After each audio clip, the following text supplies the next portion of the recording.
आया हुआ है।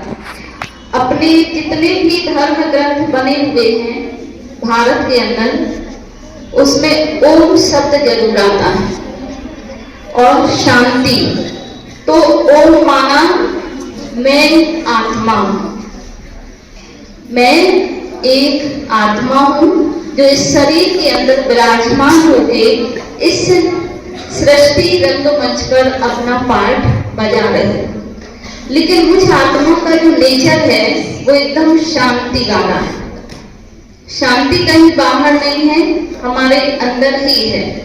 तो पहला अर्थ होता है ओम शांति का कि मैं आत्मा शांत स्वरूप हूं। शांति सबको अच्छी लगती है, पसंद है?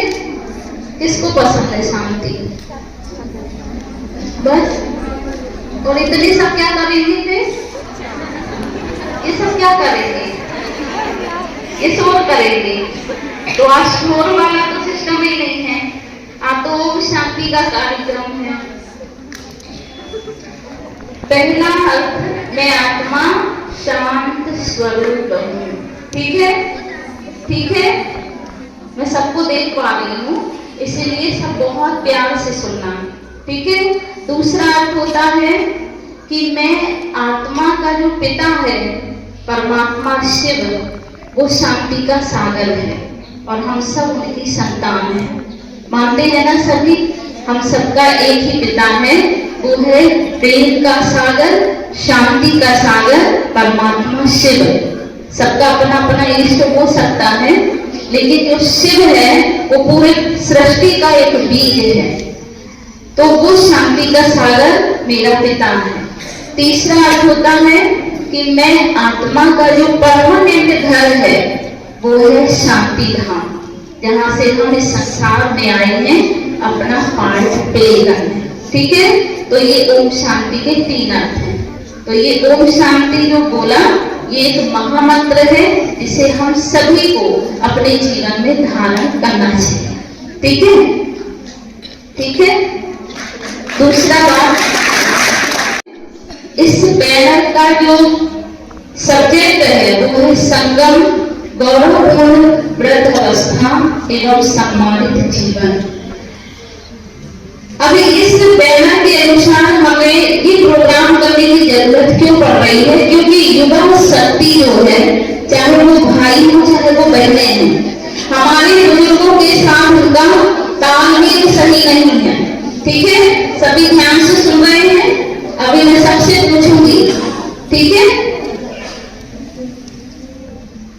तो जो भारत सरकार है, भारत सरकार के सामाजिक एवं न्याय अधिकारिता मंत्रालय और साथ में ब्रह्म कुमारी इसके बीच में एक MOU साइन हुआ है, जिसमें हमें स्कूल कॉलेज में जाके ये बताना है कि हमारे बुजुर्गों के प्रति हमारा जो दृष्टिकोण है वो बहुत ही सम्मान का होना चाहिए। ठीक है।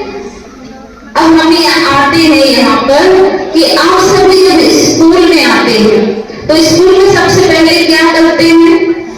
कौन बताएगा? हाथ उठाना है बस। कौन बताएगा? हाँ, खड़े होकर बताएंगे। स्कूल में जब हम पहली बार आते हैं, जैसे स्कूल में प्रवेश करते हैं सुबह मॉर्निंग टाइम, तो सबसे पहले हम क्या करते हैं, और प्रेयर करते हैं, ठीक है। उसके बाद हम सभी अपने अपने क्लास में बैठते हैं, ठीक है। प्रेयर क्यों करते हैं, क्यों करते हैं प्रेयर? अपने मन की शांति के लिए। अभी तो कह रहे थे मैं शांति पसंद नहीं अभी तो आप ही ने बोला मुझे शांति पसंद ही नहीं है ना। तो हम जब स्कूल में आते हैं तो सबसे पहले हम प्रेयर करते हैं। प्रेयर इसलिए करते हैं कि हमारा जो मन है वो एकदम शांत हो जाए और हम स्कूल में जो भी पढ़ाई पढ़ें वो हमें अच्छी रीति से याद हो जाए, है ना। और जब हम करते हैं ये प्रार्थना और मन शांत होता है तो जो पहला सब्जेक्ट आपके स्कूल में पढ़ाया जाता है, आप अपनी अपनी क्लास में जिसका जो सब्जेक्ट होता है वो बहुत शांति प्रिय होकर हम पढ़ते हैं ना सभी। उसके बाद धीरे धीरे हमारा मन क्या हो जाता है, फिर अशांत होने लगता है। फिर सोचते हैं जल्दी से टाइम पूरा हो जाए, छुट्टी की घंटी बजे और हम यहाँ से चले जाए, है ना। तो जिस प्रकार से आपने सुबह सुबह आके पहले प्रेयर की, उसी प्रकार से जब आपका मन 1 घंटे के बाद या 2 घंटे के बाद अशांत होता है तब भी आपको एक छोटी सी प्रेयर अपने साथ करनी है, ठीक है। और वो प्रेयर क्या होगी, वो ये होगी कि मेरा मन एकदम शांत है और मैं यहाँ जो पढ़ाई पढ़ रही हूँ ये मुझे सारी पढ़ाई मेरे अंदर माइंड में सेट होती जा रही है। 2 मिनट के लिए गहरी लंबी सांस लेंगे और अपने मन को शांत करना है। फिर उसके बाद फिर आपको कंटिन्यू पढ़ाई करनी है, ठीक है। हो सकता है ये, नहीं हो सकता है? कितने बच्चे जानते हैं, समझते हैं कि हो सकता है? तो हम सभी को, किसी को बोलना नहीं है, किसी को कहना नहीं है कि शांति में बैठ जाओ। हमें क्या करना होता है, हमें 1 घंटे के बाद पुनः सिर्फ 2 मिनट या 3 मिनट या 1 सेकंड के लिए सही पर अपने मन को सेट करना है कि अब जो पीरियड चालू हो रहा है उसमें भी मेरा मन उतना ही शांत होगा जितना पहले पीरियड में था। और मैं वो पढ़ाई जो पढ़ रही हूँ ये पूरी पढ़ाई मेरे मन के अंदर, दिमाग के अंदर, बुद्धि के अंदर सेट हो गई है। तो जब ये करेंगे ना तो आपको बहुत अच्छा लगेगा, है ना, ठीक है। फिर उसके बाद हम सभी स्कूल में बैठते हैं और स्कूल में बैठ के हम पढ़ाई पढ़ते हैं।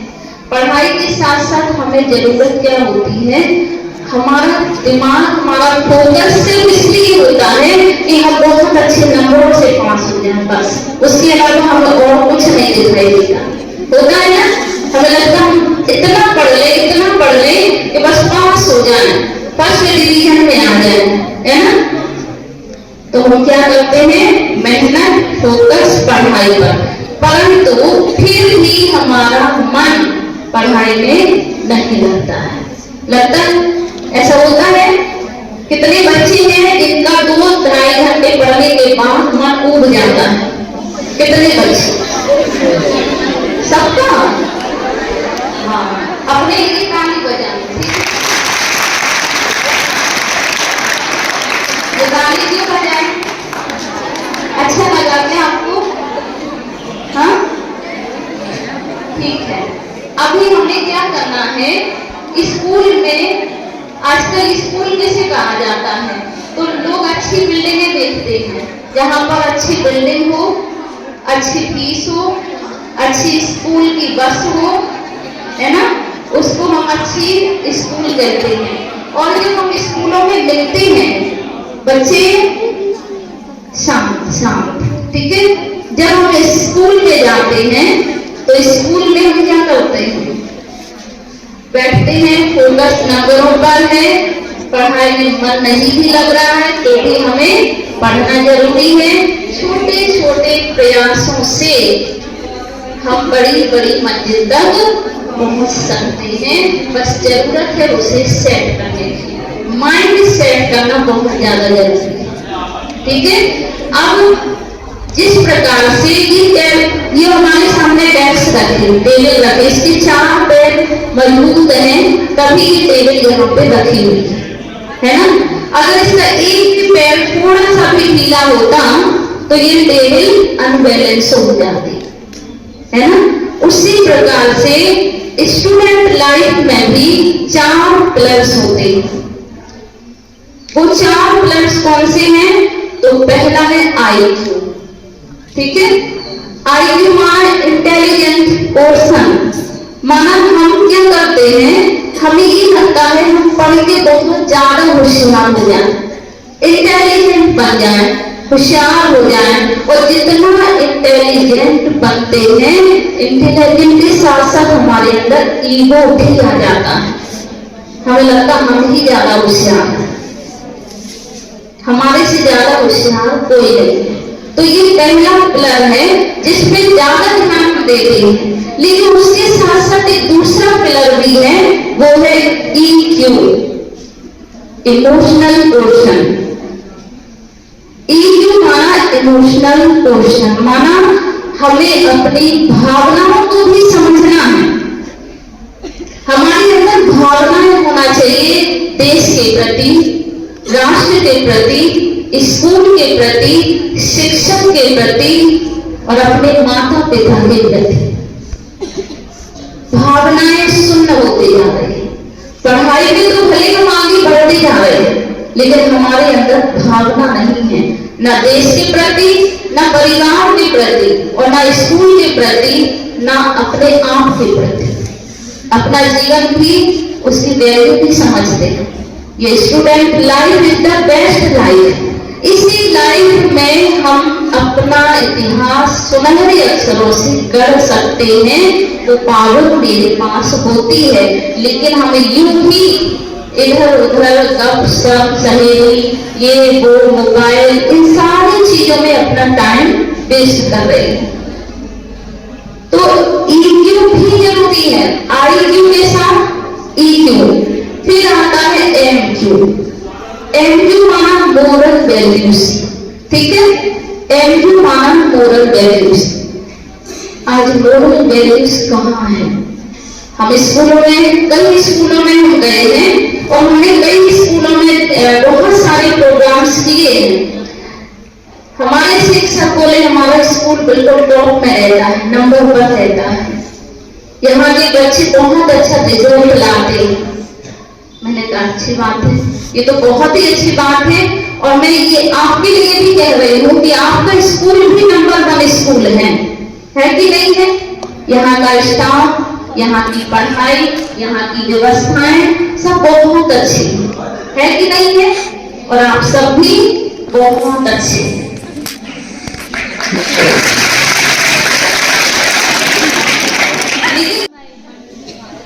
पढ़ाई में तो बहुत होशियार है। यहाँ पे पोस्टर भी लगे हैं, कई लोगों के पोस्टर जो हमारे से बहुत ही हाई रहे हैं, उनकी ये फोटोज लगी हैं। इनसे ये हमें सीखना है ना। तो मोरल वैल्यूज माना क्या है? सहनशीलता, नम्रता, सत्यता, ईमानदारी। जब हम उस स्कूल में गए तो एक बहन थी जिसने 10वीं क्लास में टॉप किया था। वो 10वीं क्लास में टॉप थी। 11th में जब वो गई, उसके किसी साथी ने, किसी बहनों ने, सहेलियों ने उसको कुछ ऐसा टॉर्च किया जिससे उसे सहन नहीं हुआ और वो रेल की पटरी के नीचे जाके खत्म हो गई। सुना? पढ़ाई में तो अव्वल थी, पर क्या नहीं था? MQ नहीं था, MQ नहीं था। और उसने क्या किया? अभी देखो सुसाइड केस कितने बढ़ गए, इतने ज्यादा सुसाइड केस बढ़ते हैं सिर्फ अपनी हार मानने से, हार मानने से।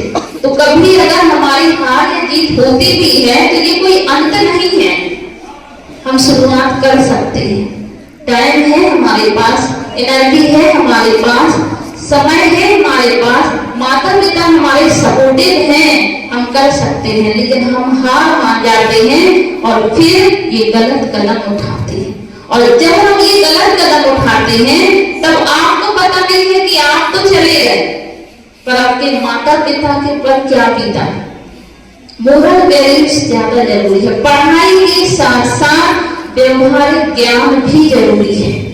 किताबी ज्ञान अकेले से कुछ नहीं होगा। आप किताबी ज्ञान पढ़ेंगे, स्कूल की परीक्षाओं में पास हो जाएंगे, लेकिन जीवन की परीक्षाओं में फेल हो जाएंगे। इसीलिए मोरल वैल्यूज, नम्रता, धैर्यता, सत्यता, ईमानदारी, सहनशीलता, क्योंकि बिना सहन किए हुए कोई महान नहीं बन जाता। जितने भी हमारे महान पुरुष हुए हैं इस भारत के अंदर, सबने सहन किया है, सबने सहन किया है और सहन करके ही वो महान बने हैं। कोई भी मूर्ति, यदि पत्थर को मूर्ति का आकार देना पड़ता है तो कई बार उसे छेनी हथौड़े की मार सहन करनी पड़ती है, तब जाके वो मूर्ति बन के तैयार होती है और वही मूर्ति जो मंदिर में पूजने लायक बनती है। जैसे आप ये मूर्ति देखते हैं, इनका पूजन ऐसे ही करेगा। तो हमको भी क्या धारण करना है जीवन में?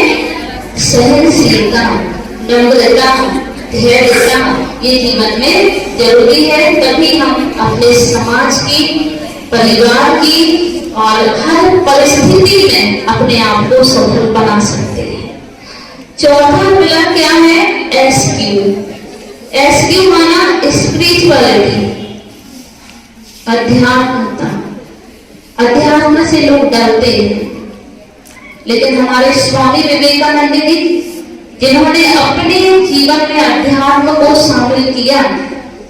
अध्यात्म का मतलब घर परिवार छोड़ना नहीं है या ड्रेस चेंज करने की जरूरत नहीं है कि हमने सफेद ड्रेस पहने, हम अध्यात्म से हैं इसलिए हमने सफेद ड्रेस पहनी। ड्रेस का मतलब नहीं है यह। अध्यात्म का मतलब है अपनी आत्मा में बल भरना, अपनी आत्मा को शक्तिशाली बनाना, अपनी आत्मा को इतना पावरफुल बना लेना कि आप किसी भी परिस्थिति में हो और यूं ही निकल जाएं। तो ये आएगी पावर स्पिरिचुअलिटी से। ठीक है, तो 4 पिलर कौन से हैं? कोई बताएगा? बताइए। ठीक है, और अगर इन 4 में से एक पिलर भी कम हो गया तो इनके लिए ताली बजाओ।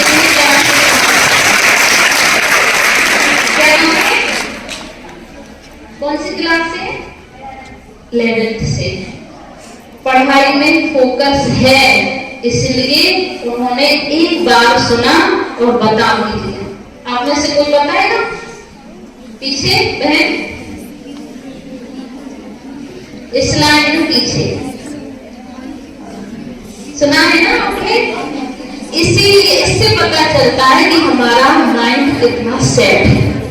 ठीक है, तो ध्यान देना है। दूसरी बात, एजुकेशन। शिक्षा क्या है? शिक्षा किसे कहते हैं? शिक्षा वो है जो हमारे चरित्र का निर्माण करे। ठीक है, शिक्षा क्या है? जिससे हमारे चरित्र का निर्माण हो। शिक्षा क्या है? जो हमें अंधकार से प्रकाश की ओर ले जाए, वो है शिक्षा। शिक्षा को इंग्लिश में क्या कहते हैं? एजुकेशन। एजुकेशन। एजुकेशन का पहला शब्द है ई फॉर एम्पावरमेंट। अपने आप को कैसा बनाना है, कैसा रखना है?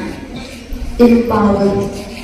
इतनी पावर मेरे पास है, बस जरूरत है उस शक्ति को पहचानने की, और उसके लिए आपको सुबह सुबह उठ के ध्यान करने की जरूरत है, पढ़ाई करने की जरूरत है। हम लोग जब पढ़ते थे, हमारे गांव में तो लाइट भी नहीं हुआ करती थी। 10वीं का जब हमने एग्जाम दिया तब हमने डिब्बी जला के पढ़ते थे। आप लोग जानते हैं डिब्बी को? हमने भी डिब्बी जला के पढ़ाई की। लेकिन हमारी माँ हमको सिखाती थी कि अगर तुम्हें पढ़ना है तो तुम्हें सामने को नहीं देखना चाहिए, जहां जैसा माहौल है वहां रह के अपने आप को चमकाओ तो बात बढ़े। साधन है, सुविधाएं हैं, व्यवस्थाएं हैं, फिर हम पढ़ रहे, कोई बड़ी बात नहीं है। हमारे यहाँ अभी जो वर्ल्ड कप जिन्होंने जीता है, यही घुराला की बेटी है, उसके पास तो जूते भी नहीं थे। एक समय ऐसा था, वो अपने अनुभव में बताती है कि जूते भी नहीं थे उनके पास। पर आज देखो तो वहां क्या मंगाया? मेहनत, ईमानदारी, और अपने आप को डाउन होने नहीं दिया। कभी अपने आप को डाउन नहीं किया। अगर कोई कहे भी कि आप नहीं कर पाओगे तो भी अपने आप को हमेशा पॉजिटिव रखना है। तो एजुकेशन का पहला शब्द है ई माना एम्पावर। दूसरा शब्द क्या है? D for discipline. क्या चाहिए जीवन में? अनुशासन। विद्यार्थी जीवन का पहला लक्षण क्या है? अनुशासन। अनुशासन जीवन में बहुत ज्यादा जरूरी है जरूरी? आप समझते हैं? कितने बच्चे समझते हैं अनुशासन होना जरूरी है? यहाँ कोई नहीं? बहुत कम बच्चे हैं जिनको अनुशासन पसंद है ना?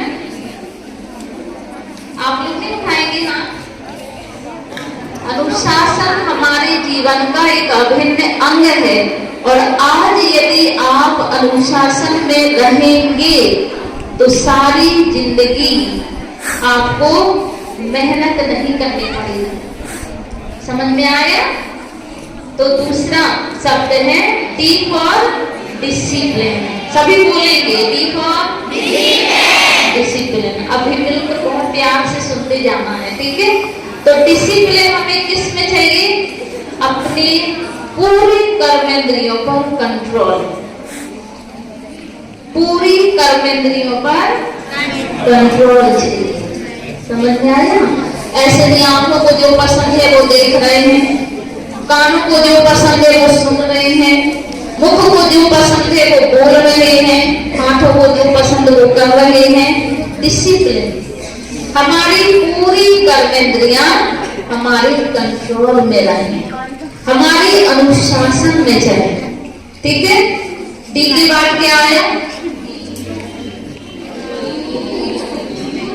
डी के बाद क्या आएगा? यू फॉर अंडरस्टैंडिंग, माना समझ, ठीक है? समझ किस चीज की चाहिए? अच्छा क्या है, बुरा क्या है, सही क्या है, गलत क्या है। अगर हमारे पास अंडरस्टैंडिंग नहीं होगी, समझ नहीं होगी, तो हम कैसे आगे बढ़ पाएंगे? ठीक है? तो समझ चाहिए जीवन में। आपके पास पढ़ाई तो बहुत सारी कर ली, बहुत सारे नंबरों से क्लासेस में सबसे अव्वल रहे हैं, लेकिन समझ नहीं है कब किससे क्या कहां कैसे बात करनी है, कैसे कैसे पेश आना है, कैसे लोगों का सम्मान करना है। जब यही समझ नहीं होगी तो पढ़ाई का क्या मतलब है? जैसे हम कई घरों में जाते हैं तो हमने देखा बच्चों को ये मैनर्स नहीं है कि अगर हमारे घर में कोई आया है तो हमें उनको बैठने के लिए भी कहना है या नमस्ते भी करना है, क्योंकि समझ ही नहीं, अंडरस्टैंडिंग। फिर उसके बाद यू के बाद क्या आएगा? सी फॉर कैरेक्टर। कैरेक्टर माना चरित्र। पहले कहा जाता था चरित्र गया सब कुछ गया, कहते थे स्वास्थ्य गया कुछ नहीं गया, धन गया कुछ नहीं गया, चरित्र गया सब कुछ गया। लेकिन अभी क्या कर लिया? हम सभी ने उल्टा कर दिया उसको। क्या उल्टा कर दिया? लोगों ने कहा कोई बात नहीं, चरित्र गया कोई बड़ी बात नहीं,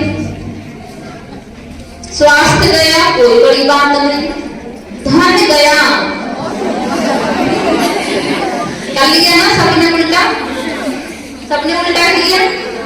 अब इसको सीधा करना है, ठीक है? चरित्र में दाग नहीं आना चाहिए।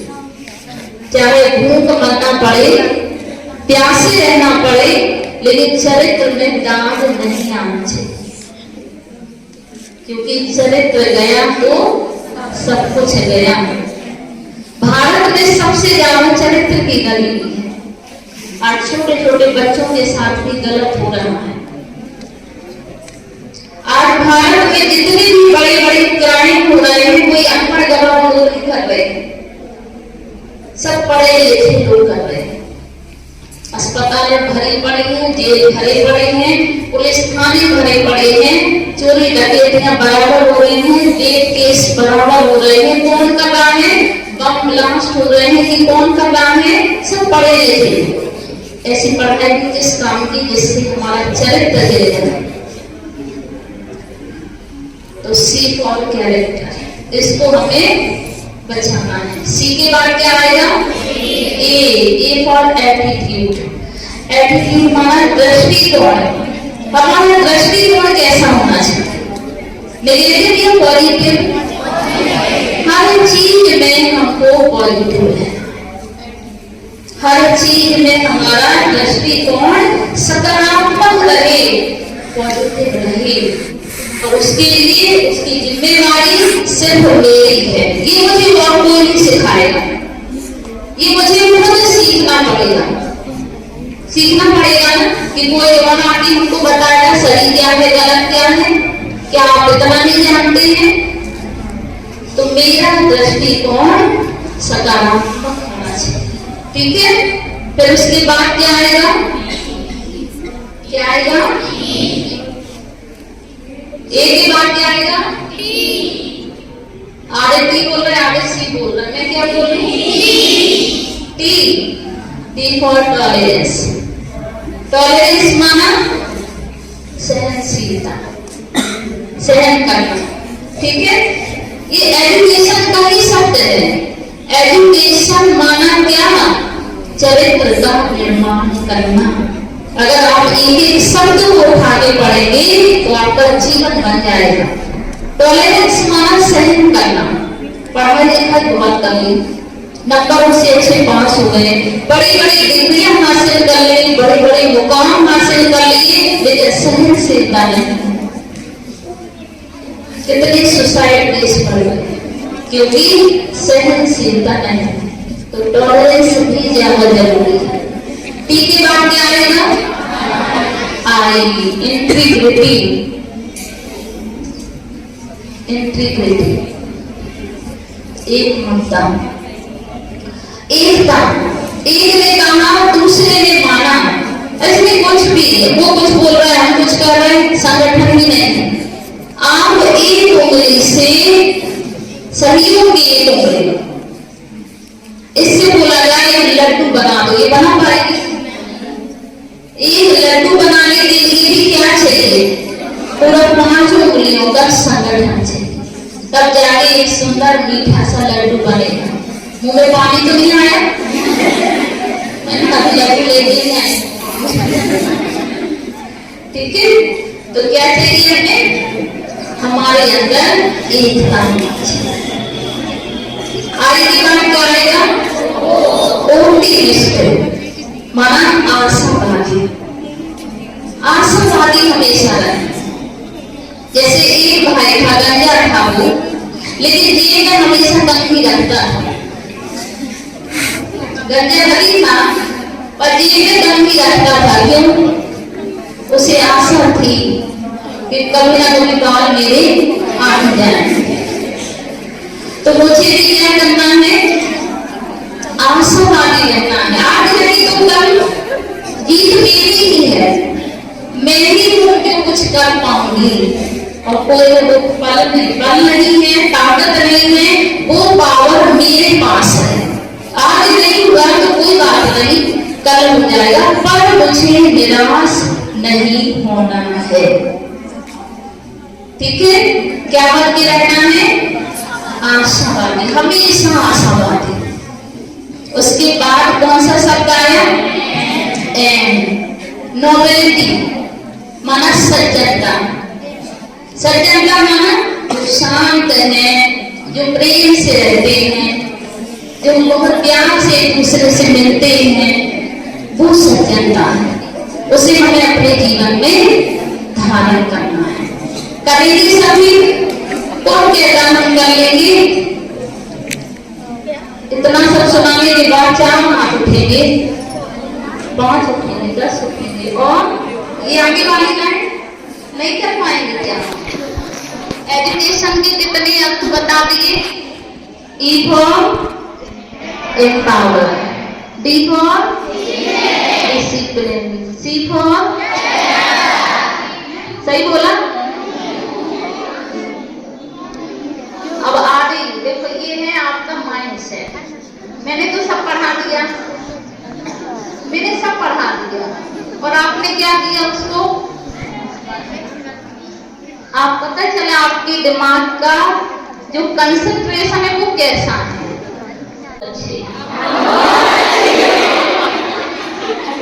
आप अच्छे से अच्छे नंबरों से पास होंगे।